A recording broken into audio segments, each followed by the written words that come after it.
a little girl called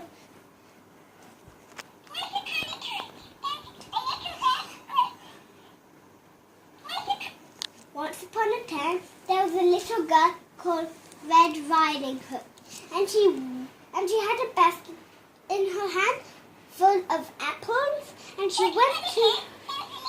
went to her grandma.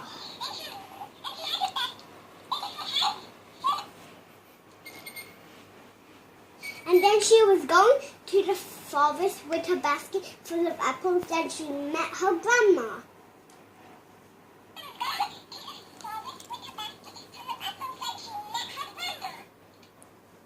And then she put her apples in the basket down on Grandma's floor.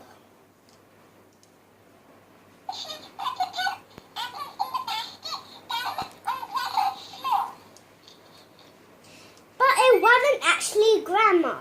It was the big bad wolf. And the big bad wolf made the grandma go in the cupboard.